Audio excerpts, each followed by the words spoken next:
All of the views and opinions expressed here are those of the individual speaking and may not be representative of Konig American. At times, language may be considered vulgar. Listener discretion is suggested. You are now listening to the Konig Behind the Wheel podcast. Hey, what's going on? Welcome back. It's Wheel Wednesday, and we're here with you. And look who made it back from LA on his extended journey across the country. Did you tell them where I was last week? Last week, yeah, I think we did. We said that Nick kind of continued on to LA to go record some stuff. That was fun. Right, and we all got to come back here to New York where it's cold. Where it was cold and raining. I heard it snowed when I was gone. Nothing memorable, so it can't be that bad. Well. Yeah, the weather in LA was terrible. Right. It was sunny. It was warm. All right, so now that we don't care what Nick has to say anymore, we're moving on. But yeah, so we're all back here with you for Wheel Wednesday, and SEMA's passed. We're moving on to new wheel styles. We are trying to pump out a bunch of data for wheels, finish up the wheel development, and kind of get everything going in place so that you can have wheels come hopefully end of February, beginning of March. Also working on a bunch of content. There is a gigantic list of stuff. If you guys were following closely to the stuff we post on Instagram, I think we posted a lot of behind the scenes stuff. We did a lot of live stuff. Yeah. But yeah, there's a lot of content to come from that. So yeah, I mean, so look forward to that. I think we have is there anything top secret that we shouldn't be talking about? No, right? I don't think so. Yeah. So I think in the next week or so we're going to be dropping a SEMA vlog, which was a vlog that we tried to do. I don't know that I was super successful in doing it. Nick was kind of yelling at me at every moment to vlog. Actually, I pointed this out in the video. You did really good for Saturday and Sunday. Well, yeah. Saturday and Sunday, I was just like, I wonder if Scott got it. And that was one of the first things. I filmed it when I landed. I was like, I bet you Scott didn't even do anything, because that's when I texted you and I was like, oh, did you, I asked him if you filmed anything, and all his response was LOL. I was like, I guess not. Right. But I actually looked back, and you have a decent amount of stuff from setting up the booth and when you guys landed, taking the crates out, pulling the cars in. So. And then everything went. Because what ends up happening is you get super busy. Well, you got busy, yeah, but it's okay because it was tag me and all right, cool. Took over. Took over what we were doing. So even I'm pretty excited to see how the vlog comes out, because we're not really our content to you has not really been a vloggy type format. So to me, it's completely awkward. Right? I think it's going to be fun. All right. Well, so we're bringing it to you. I think the part that we're trying to figure out right now on that piece is, do we cut it down or do we leave it kind of the full? It's long. It's now, what is it, 5 days? Right, so we have an hour and a half. No, 6. It's 6. So if you started Saturday, also continued Sunday, then I started Sunday, then Monday, Tuesday, Wednesday, Thursday, and Friday. We ended it at the show, but we ended it at the show Friday. I traveled through to the next day, so it would have been 7 full days. You filmed Saturday? No. Oh. What I'm saying, because we had ended it at the show. Right. But we would have had 7 full days of. Well, technically it is. So you have Saturday all day, Sunday all day. Kind of Monday, Tuesday, Wednesday. Kind of 6. Thursday and Friday, all day. So anyhow, we have a lot of footage. The question is, are we going to bring it out to you in long format, or are we going to try to trim it down? I don't know. Release Maybe multiple both. Parts? We're working on it. I don't know if you have any thoughts on that. I'm working on the creative aspect of that. But anyways, so let's jump into today's topic. What are we talking about? Yeah, so today? I think we're just going to do a quick kind of rendition of things about wheel finishes. We're entering into the winter season, so for a lot of the country, whether it be the north.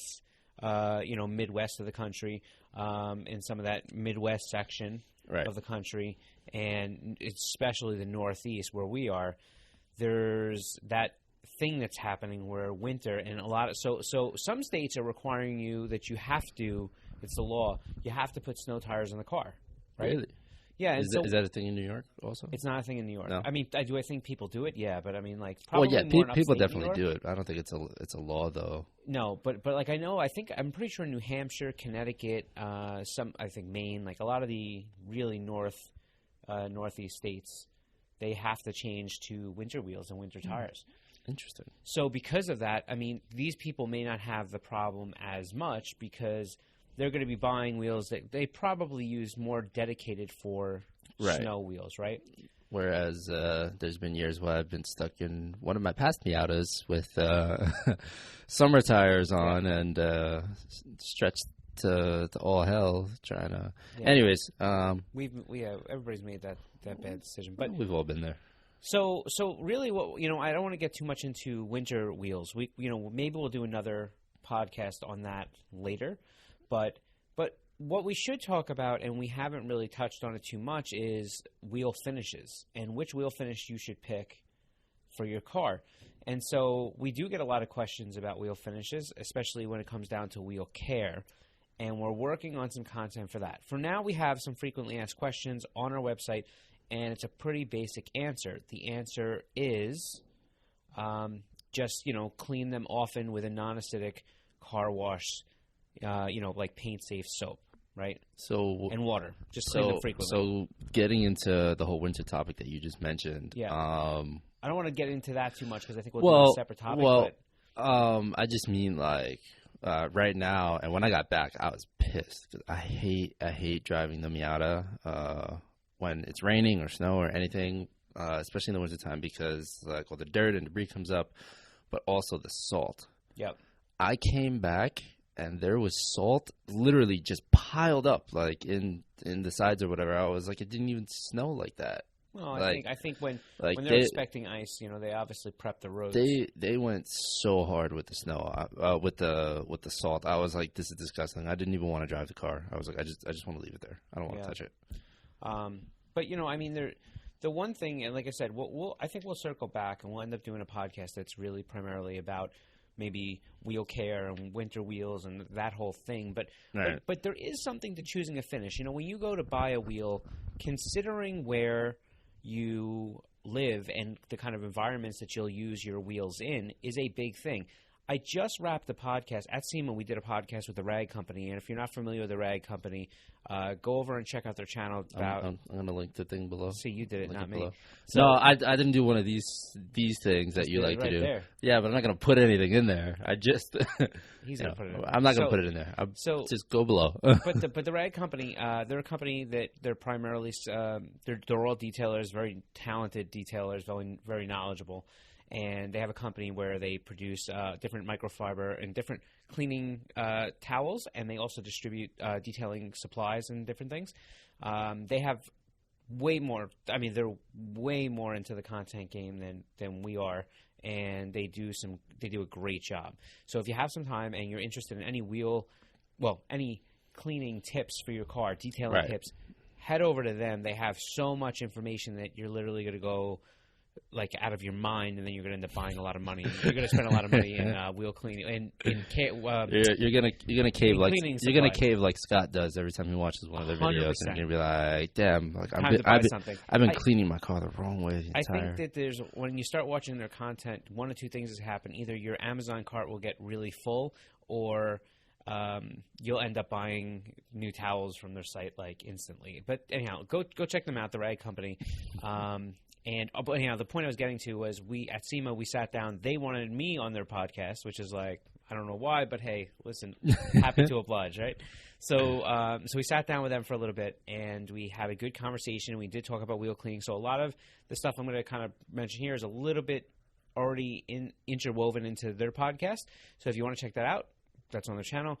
But really here, and they get a little bit more into wheel care, and we're going to hopefully be able to link up with them and do a piece of content that they're really going to help us out with wheel care. And the reason is going back to what I said originally. I said that right now on our website, if you go to the frequently asked questions section, our thing is clean it with water and a non-acidic, safe, car wash soap. Right. Is that their method, or do they have a whole bunch of others? Because they're super talented, but. Yeah. The reason we put that up there as a disclaimer is there's too many detailing products and there's too many that'll harm your wheels that we just can't attest for. We don't sell wheel care products at this stage. Do not use dish soap. That's true. Don't use dish soap. Do not use dish soap. But there's there's a lot of things out there on the market. There's wheel coatings that can help you with to make sure that you extend the life of your wheel. Right. There's different wheel cleaners with acid in them, and there's a whole bunch of different products, things like iron removers and etc. And so the problem is that we don't test all these products. It'd be impossible for us to endorse one particular product or not. Now come to the other factor that really, if you were in an ideal situation, if you were able to clean your wheels extremely frequently and use, again, a non-acidic car wash soap, your wheels would last for a long time as far as the finish goes. But, so now, what different types of finishes are there for wheels? Like even just looking back at our wheel behind us, like I see like a matte finish, gloss. I've had a chrome finish. I've had Yeah, I mean you're pretty accurate. I mean, so there's a we can get really segmented into this, right? Like machine you can go finish. Right. So I mean you can go. There's machined wheels. There's painted wheels. There's chrome wheels. You're gonna have sometimes anodized wheels. You'll have powder coated wheels. You can have copper plated wheels, nickel plated. I mean, you could really dive in and really break these things down in a lot of specific detail. But for today's intended conversation, let's stick with two categories. One, we don't make chrome wheels, so let's just wipe that right off. Cool. All the plated wheels and the one-off stuff and the custom stuff, we don't do any of that stuff, so let's wipe that again right off. So from 99% of aftermarket companies that produce wheels that are ready-made, not custom one-off wheels, you're going to have two main categories. You're going to have your painted wheels and you're going to have your machined wheels. Gotcha. Okay. So now, machine wheels, they're just machined and that's it? There's no coating or anything that goes on top of them? No, like there a is clear coat? There is a coating, yeah. So let's talk about Konig-specific product right now real quick. I know that we try to bring you information that applies to any wheel product, but just for example's sake. Right. Most of Konig wheels, we start with a powder-coated primer. Okay, that seals the wheel, that protects the wheel. It also allows the paint a good finish to bite into. Right. It's so funny because this is very similar to the conversation I had with the Radco. It's like almost, So first we start with the powder coated primer. Then we move on to the actual finish of the wheel, depending on if it's like, let's say, a metallic finish or just a regular, basic color. Right. There may be multiple colors or multiple base coats that go down, and then comes in the protectant coat, which is the clear coat. Mm-hmm. Okay, whether it's a painted wheel or it's a machine wheel, we put a clear coat on it. Okay, so all the wheels that we make are clear coat protected. So, question, using some of these wheels as an example in the background. Sure. So, does the barrel of the wheel get the same amount of treatment as like the face of the wheel? That's so, an like, interesting does it get like the same amount of clear coat, the same? Because I feel like some of the wheels I look at, like it'll have more of like a glossy finish in the front, as opposed to like on the inside would be more of like a satin or like it looks like it wasn't coated as much. Understood. On the interior and exterior of the barrel. Right. So the answer to this is it depends on the wheel and the finish, and at the end of the day, every wheel style or design has a little bit of a different take on how it's finished. And what that means is when you really start to dive down into it, these wheels are painted they're painted on a line. Means they're not necessarily hand painted, right? They're painted by machine. So every style has a program in it that allows it to kind of dictate of how that particular style would be painted. And the idea is, depending on the design, there's a lot of depth change. There's a lot of spoke design. There's different coverage areas and stuff like that. Right. So they have to find the optimal kind of spray pattern to be able to make sure that when that particular style is sprayed, that it has ample paint coverage, ample clear coat coverage, and the wheel is fully protected. Right.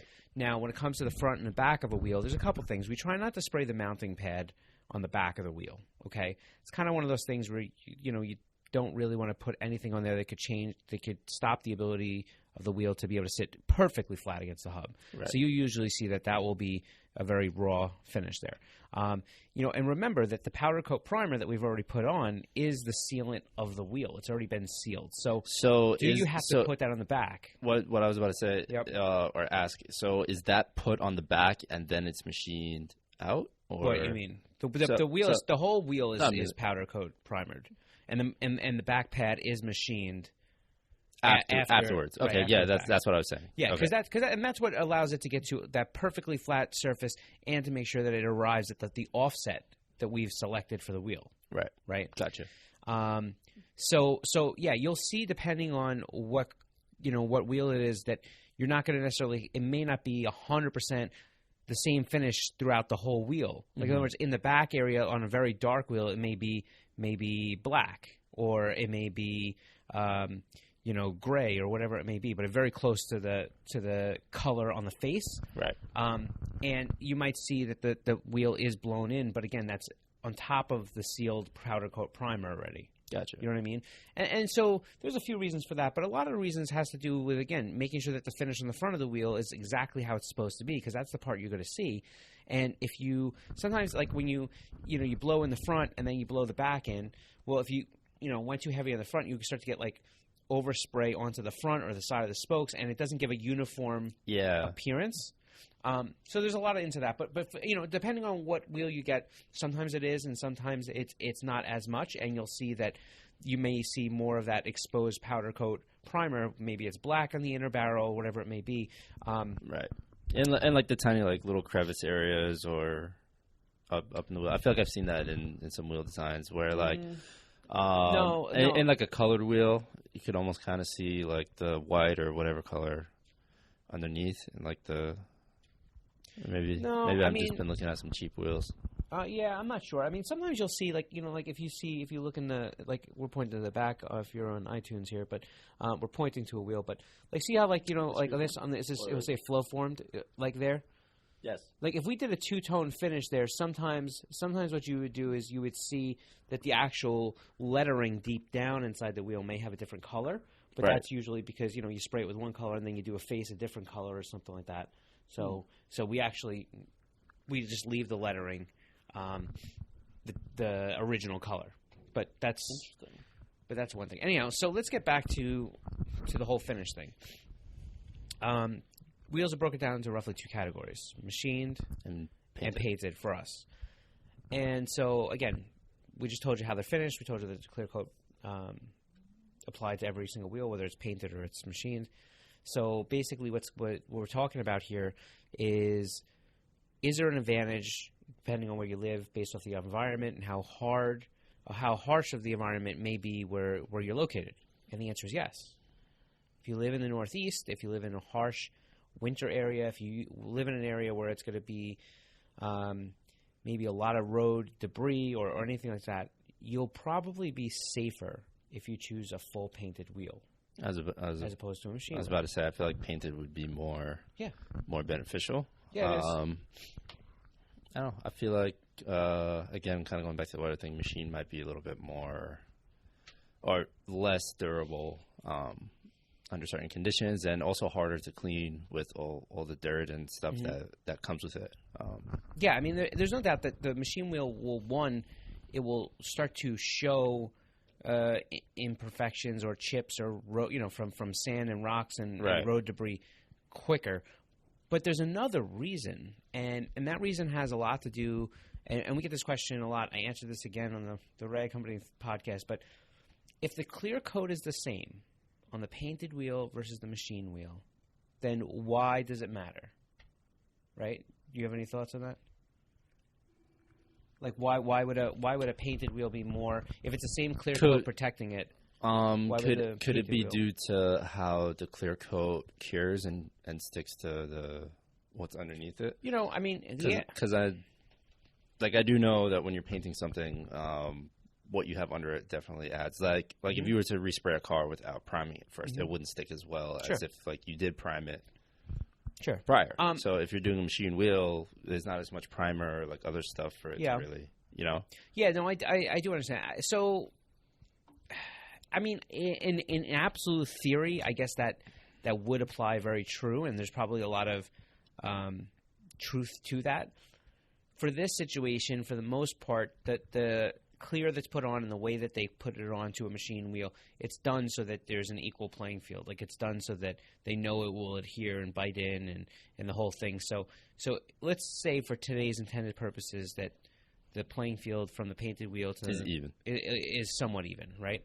A lot of the reason that the machine wheel may not last as long or stand up in some of the harsh environments as well, it has a lot to do with the fact that whenever you when you machine a wheel, if you've ever looked at a machine wheel, especially if they machine the face of a wheel, machine the face of the wheel and the sides of the spokes, they get really sharp. They start to get much more, 90-degree, more exact, right? Whereas a painted wheel, you can almost see that there's a little bit more roundness to it. It's more round, yeah. And so what ends up happening is, no matter how you spray, or what angle you were to spray the clear coat out, right? That corner, the very, very corner, the thin corner of the spoke, it's not going to hold as much. Get as much paint, right? Well, you'd have to layer the whole wheel up, and still that would be the thinnest spot.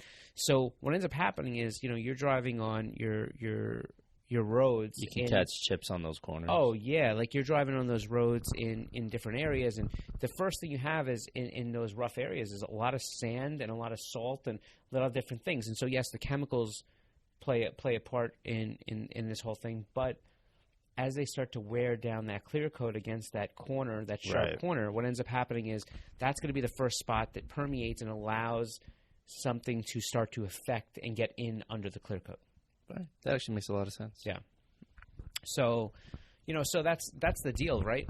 Like that's why, if you live in a really rough area or you have you drive on, let's say a lot of highways that have, let's say you're in North Dakota or you're in one of these places where their roads tend to have, let's say, more sand and debris, and especially during winter months, you may want to choose that painted wheel, and it's a good tip out there for people that are thinking about what finish to pick or put on the car. Oh, I never really would have even thought of that. Yeah.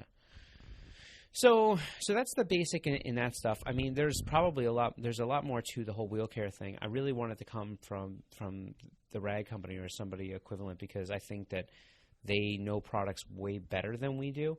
Right. And I mean, we acknowledge that there's plenty of coating products and different products out there that are probably perfect and great and would work really well for you, but we can't officially tell you that you can use any of them because some of them are corrosive, right?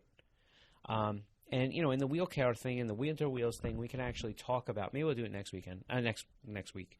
We'll actually talk about kind of the things that turn acidic and maybe storing your wheels or something to that effect. But so think about where you're located, where you're rolling, and how often you get to clean your wheels. And if you want, kind of that tip, the short to the point tip, like clean your wheels off and get brake dust off, get corrosive materials off, get debris off. Never wash your wheels. Oh my gosh, I feel like dry. I feel like these people really need to go watch that Rag Company podcast. Yeah, the Rag Company podcast is good. I'm just sitting there and I'm just like, holy shit! Like there was so much information on just wheel cleaning in general, and I feel like. I mean, if you're a car person, you probably already know, like, not to use, like, any, like, sharp brushes or anything like that. That'll scratch it up. But, like, they were going so in-depth about cleaning the back of the wheel and, like... Well, and they did coating. And this was just a friendly podcast. So if we can really get some good content knocked out for them, that would be pretty amazing. But, yeah, so that's kind of the nuts and bolts of kind of what you need to think about. If you're in a rough area...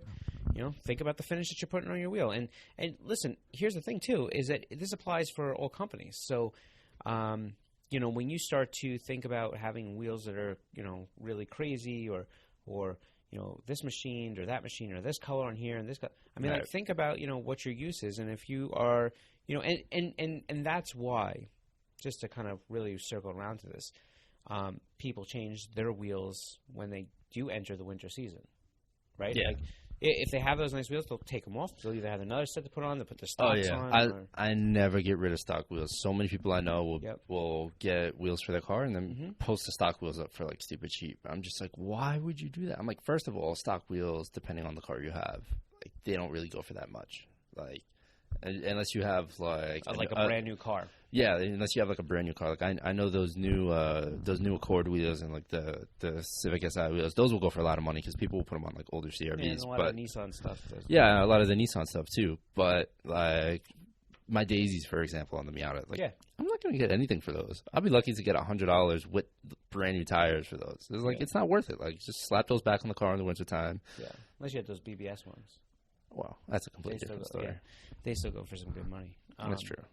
But yeah, no, you're that's why you'll see people swapping wheels and different things. So keep your stock wheels. I don't know if that's the takeaway, but it's definitely a valid point if you live in an area where there's a lot of harsh environment and stuff like that. So I mean that's the basic tip. How do you pick a finish for your wheel? Make sure that you consider the environment you're driving in and kind of what your use is and when you plan to use them, and make sure you clean them as frequently as possible because that will also prolong any wheel. Right. Yeah. So I don't know. That's the tape. Oh, you want to do some questions? Yeah, I was about to say because we have questions. We actually asked a question in enough time. We did. Did you see any of them beforehand or not really? What happened? Did you look at any of these questions beforehand or not really? I looked. There was one really stupid question that I'm not going to say who sent it. That's fair. All right, let's see. So the first question I have is, will there be a Black Friday sale for 2019? Yeah. Now, can I kind of tackle this one? If you got it. I think I have it. So we actually don't sell wheels directly. We don't. We have retailers. We have retailers. So our retailers might. Yep. But you would have to go and check that out. Yeah. So here's the thing: if there are any sales going on for Black Friday, and we see them, stay tuned to our story around Thanksgiving or Black Friday, and we will make sure that we repost those or anything like that. So stay tuned to our story, and we'll try to get you those Black Friday deals. Cool. This is a pretty valid one. I feel like it kind of relates to what we were just talking about. So what are some things to look for when checking a wheel's build quality, i.e. cheap eBay wheels? I did the quotes because you did quotes. Yeah, that's a good question. I mean, it's probably more in depth than answering this question. So I'll just do some like tips. Okay. So I think that when it comes down to any wheel quality, whether it be a manufacturer that that you're not really known for, right, or know of, I think one of the really good tips is if you can't. The first thing is try to find out some information on where those wheels are coming from. And right. If you can't, that's a decision that you have to make yourself, right? Like there's so many things that go into a quality wheel, and it's not just the build process. It's the company that's bringing them in, making sure that they're built to the correct load rating, making sure that they're correctly drilled. I mean, years ago there was an issue where some of the dual drill wheels, which are wheels that have two different lug patterns, right. They would drill too close together, and you're watching some of these cars crack, shear, basically, upon different torque, whatever, shear through those lug areas. So right. There's wheel companies. Do your homework. If try to make sure that you know which company, and this way you can research them and make sure their track history is there. Right, especially with eBay wheels, yeah. or getting any type of cheap wheel. Just try and figure out, just also even who the seller is. Well, not who the seller is, but who's manufacturing them.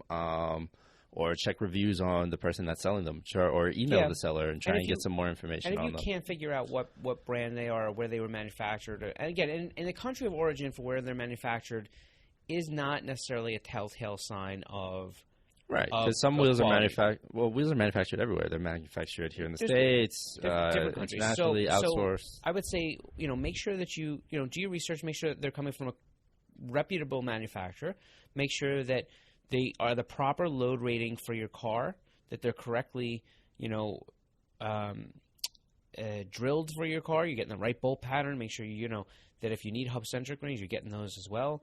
Make sure that, you do the research the best you can on those wheels. And if you can't, I would say if you cannot do enough research to really find out where they're coming from, I would tend to say maybe you're in your best interest in passing If you could find out all the other information and you still feel that that's the way you want to go, no one's going to knock you for it.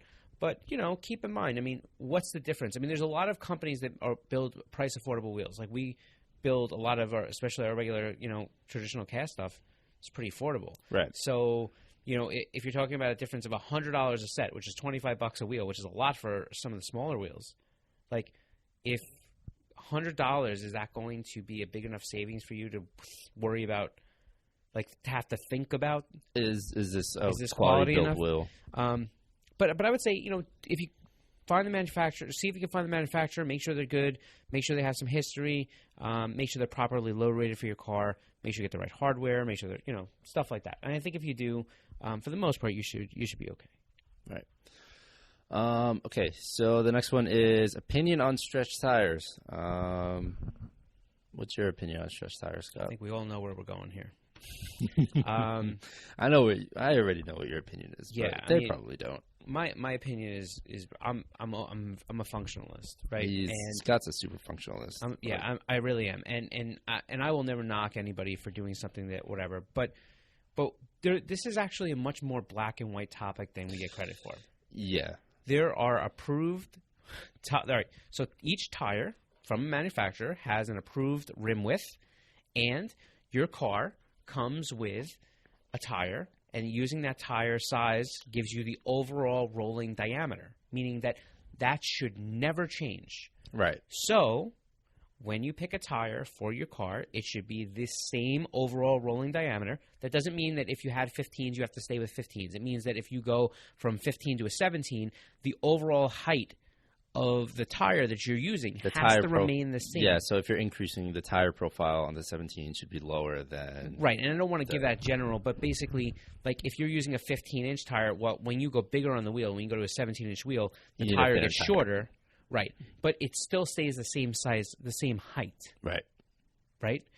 And so if you pick a tire for your car that has the correct size height, and you pick a tire that has the correct rim width for the wheel that you're putting onto the tire, for the most part, you're good.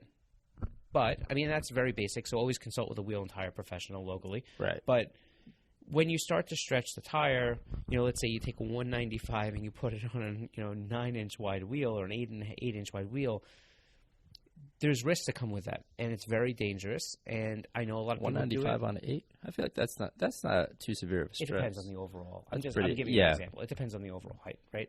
I'm just over here like like coughing like I know.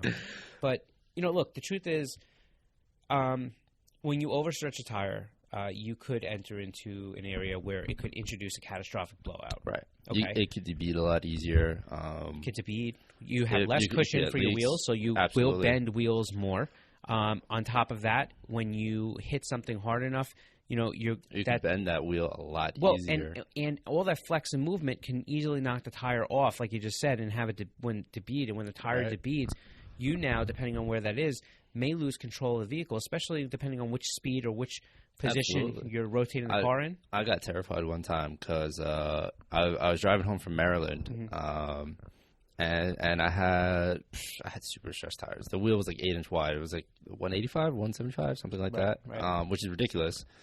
But the lip of the rim was sticking out a lot. Don't get me wrong; it looked great, function wise. Probably not the most ideal, but I hit the one pothole on that long. What is that? The turnpike. I hit the one pothole on the turnpike coming home, and I bent the rim in like so bad. I had a flat spot, and I was so scared that it was gonna either debead or lose air or whatever. Like that whole ride home, I was just like, "Is it good?" Yeah, looking out the window like, yeah. It's very sketchy. Yeah, look, my opinion on stretched tires is if you can, don't do it. That's my opinion. My opinion, and I'm not saying people don't do it. That is what they asked for. Yeah. Our opinion. My opinion is, please don't stretch your tire. Make sure you have the right size tire. I understand, like, there's different people that, for the look of things, maybe, but just keep in mind that, at the end of the day, it's one thing to have look and different things, but, safety is you're driving on it, man. So. Okay. Will you release the Freeform in black? I don't think so. We don't have any plans for that right now. But we have the 2 finishes for it right now. We have the Radiant Bronze and the Matte Silver. Right. We don't have any plans to do it in matte black, but the good news is the new Hexaform looks like it will be in matte black. So I know it's far from the same wheel, but it's a 6-spoke. It looks pretty good. So check that out. Nice. Let's see. There's this stupid question at the end that somebody asked that I'm not going to put up there. What is it? This one. We're not gonna ask that one. Okay. What's the best car to buy in 2019? So I feel like this is completely opinion based. I mean, definitely is. Yeah. Well, so I don't know. What? I guess let's change the question. What new car would you buy in 2019? Wait, is money not an option? Like, it doesn't matter. We don't have to actually have the money I don't to know. buy this. Should we stick to how much we make? No, it's not fair. What we can afford. All right, fine. But not a supercar. Practical car. Let's practical slight project let's car. Stay in the $60,000 and under range. Is that fair, or is that too much? That's pretty fair. Like, I'm just because I feel like $60,000 for depending on how much you make. That's an obtainable price of a car, maybe. Yeah. Okay. Sure. All right. Well, why don't you go first? I have to think about this one. My first thing was going to be like, yeah, get the new Miata. I was like, yeah. Does it have to be a 2019 model? I don't know. What new car would you get into? I guess maybe 2020. Or it says, what's the best car to buy in 2019? They already dropped 2020 cars. Damn. So I mean, it's hard because I would say that, if you have the money, that C8 Vet looks really good. I was actually about to ask how much is the and here's the thing, I'm not a super domestic guy, so don't peg me for the guy that's like a little older. Scott drives a twin turbo 350Z. Yeah, like I mean, all my Japanese. cars are I'm super import, right? But that C8 Corvette is amazing. I mean, bang for buck. Bang for buck. It's not. I mean, it's a supercar for like $60,000. I mean, I know that they say like but the thing was supposed to start at around 50, but like the cars that are coming into the dealership base are still in the low 60s. We just got an interruption from yeah. Scott got a phone call, but so I actually just checked the MSRP. I would get, and I hope nobody rips my head off for this. Yeah. Tesla Model 3. I don't think that's a bad one. I mean, I don't think that's a bad one. Because I feel like for like in that price range, it's a lot of power in that car. I think it's a great car. It is like, which I don't even know if you can. Yeah, you can. My absolutely, thing, you could lease the it. The thing that scares me with the Model 3 is not now; it's later. They've had a lot of issues with being able to service them and what the wait time is on servicing and stuff like that. So I don't know if you're a Tesla person, go ahead and comment below. Let us know. Have you enjoyed the car? Is it old enough? Have you experienced any service issues? Is it cool? Shout that out. I'm interested to hear your opinion. And we could slap some Konig wheels on it. Yeah, I mean we have a lot of Tesla Model 3s rolling around with. Yeah, we do. I think more on the West Coast we have. Yeah, we do. We have some cars over there. So. I think there was bigger benefits to having an EV on the West Coast now. So, but yeah. So I think the Model 3 is a good one. I mean, listen. I think. We were talking about doing that whole used car piece of content about what some of the best used cars to get. Ooh, that'd be interesting. So maybe we'll go into a little bit older cars later. But anyhow, so let's get to the next. Unless that was.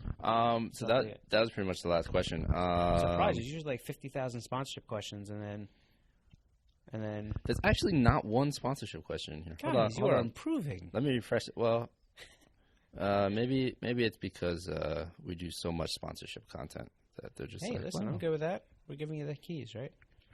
So so I refreshed it. We have a few more questions. When will that new gorgeous wheel be available? So I'm not sure if they are talking about the countergram or the hexaform, but when will both of those wheels be available? So that way we can bang out that question. Hopefully you'll start seeing them pour in end of February, beginning of March. Nice, I'm excited. Can't wait to get a set. Me too. Can't wait for that to be out and done with already.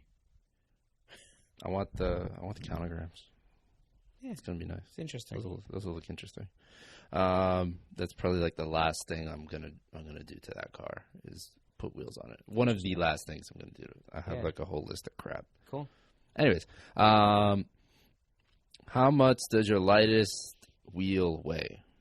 What size? We've done this. We've had this question before. It depends. What size? What size? What offset? What width? Right. Yeah. So that's a tough question. I would say in the smaller stuff, I think the dial-in is the lightest 15.7 we have. It comes in, I think, just under 10 pounds. If not, it's like just 10.1, but it's really close. And then when it gets into some of the other sizes, like in the mid-range, some of the hypergrams are lighter. But then you'll find that there's another wheel that, like a decagram in certain sizes, that takes over. So it really depends on the size. Yeah. All right. So last question I have here before we let go is: do you make or are you planning to make carbon fiber wheels? No. Yeah, because he spelled it carbon fibre. Ooh, I like fibre. That. That's what we call fake carbon fiber, but I think he means real carbon fiber. Yeah, so do I. So no, I mean, and the reason is because one, that's a super pricey. Pricey is not even the word for it, but yeah, pricey. Also, it's a very specific manufacturing process to be able to do that. It's not what we do, and it wouldn't be the price range that we're trying to make our line available for.